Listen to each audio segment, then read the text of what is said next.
os discípulos do profeta Eliseu: eis que o lugar em que habitamos contigo é estreito demais para nós. Quando fala nós, tem aqui um plural, não é um só, é uma multidãozinha. É igual semelhante está aqui. E diz assim: vamos, pois, até o Jordão, tomemos lá, cada um de nós, uma vírgula, e construamos um lugar em que habitemos. Respondeu ele: ide. Disse segue que ireis com teu servo. Ele tornou, eu irei. E foi com eles. Chegando ao Jordão, cortaram madeira. Sucedeu que, enquanto um deles derribava um tronco, o machado caiu na água. Ele gritou e disse: ai! Uma afirmaçãozinha bem. Depois ele acrescenta mais: meu Senhor. Outra afirmaçãozinha: porque é emprestado. E o ponto final. Perguntou-lhe o homem de Deus. Perguntou-lhe quem? Onde caiu? Com interrogação. Mostrou-lhe ele o lugar. Então Eliseu cortou o pau e lançou ali, e fez flutuar o ferro. E disse: levantai-o. Estendeu ele a mão e lhe tomou. É uma passagem muito interessante e profunda, porque hoje, culto de família, aqui se trata de uma família também, uma família de Deus que vai morar no reino do céu. Interessante que a mesma coisa que acontecia naquela época é necessário acontecer nos dias de hoje.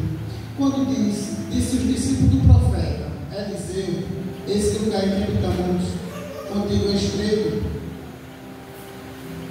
É como que existia uma escola de profeta naquela época, uma escola de professor para aluno. O professor hoje ele é o nosso professor.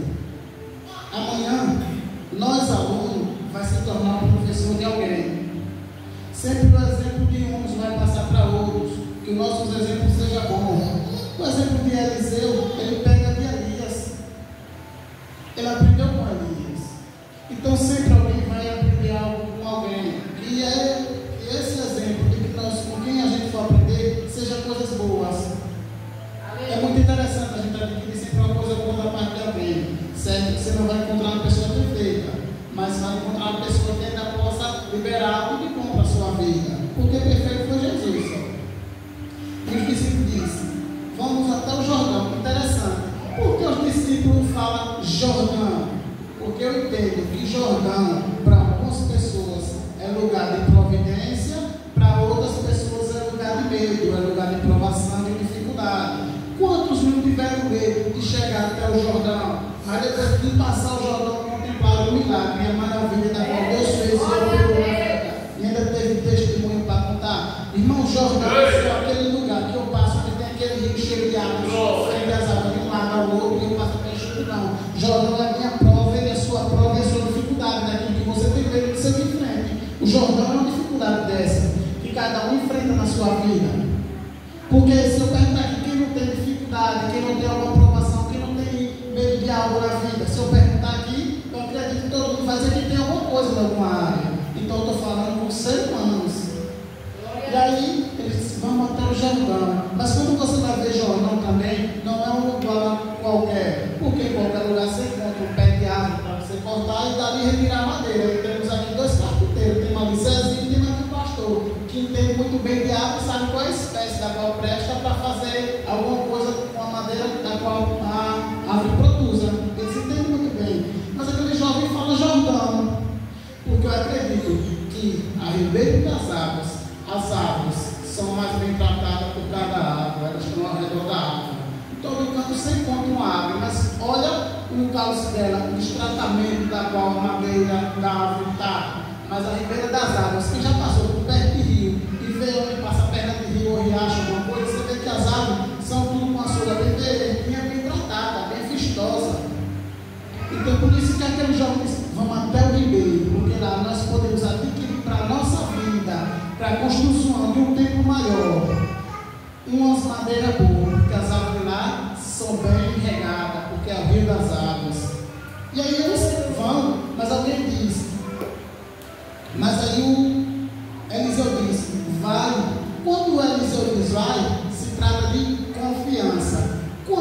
pastor não tem confiança, ele sempre vai dizer alguma coisa. Mas não é para matar a ovelha, é para poupar ela no instante de alguma coisa que possa acontecer na frente.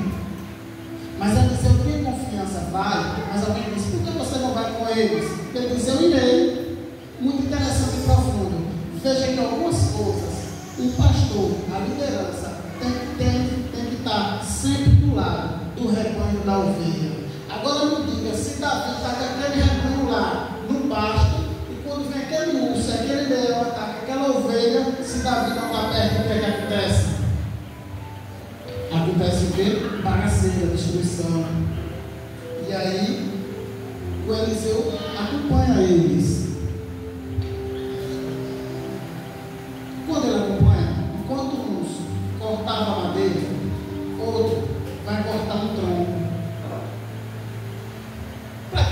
Como tem 12 marceleiros aqui, eles entendem que se eu for cortar uma madeira mista, eu posso até cortar ela por dentro, porque ela é nova. Mas se eu for cortar uma maçã dupla, tá certo? Eu perco o resto tudo dentro que eu tenho. O resto tudo dentro vai embora. E não tira nem uma figurazinha da madeira. Porque uma madeira mais robusta, bruta. Pode ter outras mais grosseiras, como eles entendem aqui, né? E aí acontece o quê? Aquele homem vai acompanhar os seus alunos. No meio da caminhada, enquanto ele está cortando o tronco, o machado cai na água. Ele grita, ai, meu Senhor, porque era emprestado. Aleluia. Aleluia.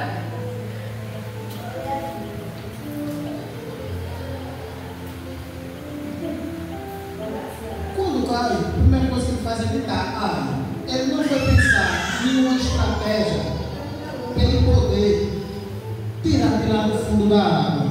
Porque, em primeiro lugar, ele poderia conhecer o Jordão por cima, mas a profundidade ninguém sabe qual é. E ainda seria impossível ele ia encontrar. Era necessário o sobrenatural acontecer, algo da parte da intervenção divina acontecer para que fosse encontrado aquele machado. Porque, como aqui no anterior, muita gente sabe que é um machado, né? Uma ferramenta levinha, pequenininha, mas que produz, depende da forma que utilize, produz um estrago muito grande. E aí ele grita, ai meu Senhor. Eliseu está atento, já encosta com certeza logo perto. E ele relata para o seu pastor que o machado caiu e que era emprestado. Quantas vezes o nosso machado caiu? Quando eu estou falando aqui, o nosso machado, não estou dizendo, não estou se referindo à ferramenta, claramente. Estou se referindo a alguma área da nossa vida, nós fracassou, pereceu e está lá prostrado, sem clamar ao principal, dono da ferramenta, da qual nos escolheu, nos chamou de lá de fora para aqui para dentro, nos entregou algo. E esse algo, ele vai requerer de volta da minha e da vida da igreja. Aleluia. Antes eu pregava, por exemplo, e hoje eu não prego mais. A pregação nasceu em mim? Não. Eu recebi. Foi um dom. A única coisa que a gente nasce, com certeza, com tudo aquilo, e nós sabemos que é da nossa natureza, é só o pecado. Não habita em nós outra coisa boa quando nós nascemos, a não ser o pecado. Agora, o que vem de dom, da parte do Pai, que tudo glorifica a Deus, toda a bondade vem dele. Todos os dons vêm dele. Aleluia. Louvado não louvo mais. Ele vai requerer de volta. Aquele fogo de vida que foi depositado naquele poder que passou a ser alma vivente, aquilo vai ser devolvido de volta para o dono. Tudo que a gente tem aqui, que o Senhor nos deu, vai requerer de volta. Na passagem daqueles homens que recebem, um recebeu um, também todo recebeu dois, outro 3, 4, 5, aquele que tem um só em terra. Quando chegou o dono, queria a multiplicação, estava enterrado. É igual aquela parábola que Jesus conta, muito interessante, das ovelhas. O pastor guardar as ovelhas num aprisco. Interessante, se andava tudo e com boi no rebanho, não precisava contar, está tudo junto no meio dali, não precisava contar. Mas quando o pastor é atento e obediente, ele tem aquela mania. Ainda que eu sei que está tudo aqui, eu vou contar e vou conferir. Essa é pretinha, essa é branquinha, essa é fulana, essa é aquela eu conheço o cara do Pedro, essa eu conheço o cara da forma de andar. Ele conhecia, mas quando bota todas para dentro, está faltando um. Ele tem 99. Olhando assim na loja romana, não precisava ele se preocupar com aquela uma. Mas ele deixa toda lá numa presa e sai em busca daquela que está perdida lá fora. Porque as ovelhas não se perdem por um acaso, não se perdem por nada. Alguma coisa grave aconteceu. Ele vai buscar e compra. Sabe por que aquele pastor foi atrás daquelas ovelhas? Porque a minha palavra, a minha Bíblia e a sua Bíblia diz que naquele dia o pastor vai prestar conta pelas ovelhas da qual o Senhor deu na mão dele. E na hora da pregação, cadê aquela que está faltando? É, Jesus. Aleluia. É um conjunto a nossa vida com Deus. Cadê o dom que Deus te deu que você quer enterrar? Que você acha que perdeu? Aquele jovem cai o machado e prontamente ele grita logo. A gente só sabe alguma coisa de quem está sofrendo, passando por alguma coisa quando você abre a boca. Jesus sabia que aquele cego, na sua natureza, na qual ele estava vivendo, natural de Jericó, sabia que ele era cego porque Jesus era Deus, encarnado na terra. Mas para o povo ali, Jesus só ficou sabendo que aquilo era cego quando ele exclamou, quando ele falou, quando ele abriu a boca. A gente estamos abrindo a boca para contar para Deus qual é a nossa necessidade, o que a gente precisa, qual é a nossa petição. Sondar o coração, ele sonda, ele sabe que você precisa, mas é necessário ter um diálogo de pai para filho. Aleluia! Glória a Deus. Agora imagina se aquele homem fica calado, se entrosa no meio dos outros e vamos ali carregar os troncos para levar para construir o lugar. E na hora de devolver a ferramenta, cadê a sua? Aleluia! Cadê a nossa ferramenta que o Senhor nos entregou no dia? Quando aqui se refere ao machado, é algo perigoso que tem que ter uma certa habilidade para manusear. Sabe o que é que o Senhor quer nos dizer nessa noite? Eu entreguei algo precioso para você manusear. Não foi para qualquer um, eu entreguei para você. E da mesma forma que foi entregue, eu vou querer de volta. Glória a Deus.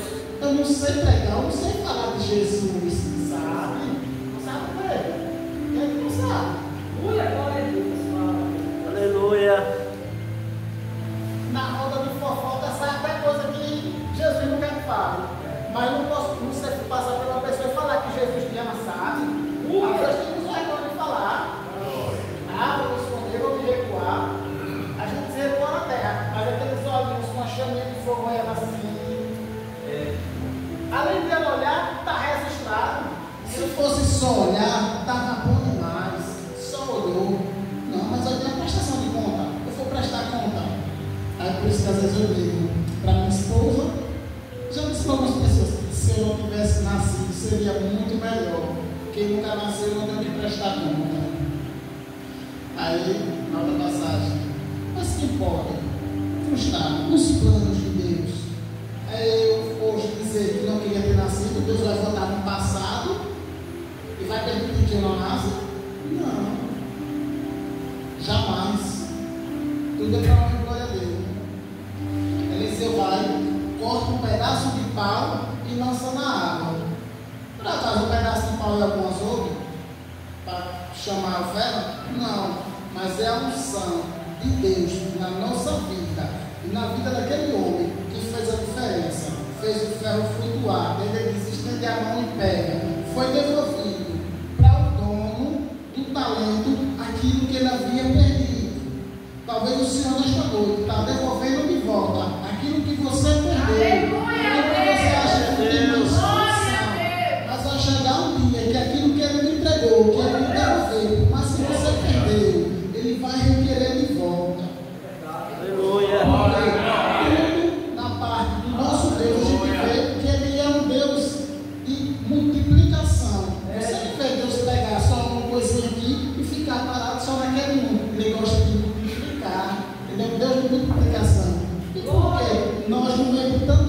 só se agarra aquele e não procura mais.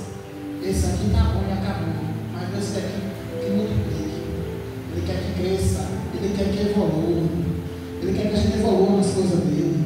Porque quanto mais conhecimento nós adquirimos da parte do Senhor, melhor é. Aleluia. A sabedoria de Deus é loucura para uma raça humana. E Deus, na sua fraqueza, é mais forte do que qualquer ser humano. E Deus, na sua loucura, Ele é mais sábio do que qualquer um na face da terra. Então, toma posse, levanta, sacode a poeira, pega de volta a sua ferramenta. Eu já fui machado, eu não sei qual foi a sua. Pega a sua ferramenta, ergue, se levanta, vai usar ela de novo como usava antes, vai fazer o que Deus te ordenou para fazer. Enquanto nós estivermos aqui, nós temos um Deus rico em misericórdia e perdoar, fazer de nós uma nova criatura dia após dia, porque cada dia o oleiro está trabalhando na gente. Mas aquele grande dia, aquele grande oleiro que hoje está nos ajudando, está nos tratando a gente, nos preparando, ele vai ser o nosso árbitro, ele vai ser o nosso juiz. Aleluia! Glória a Deus. Não tem problema, mas vamos se tornar um de Jesus. Aleluia.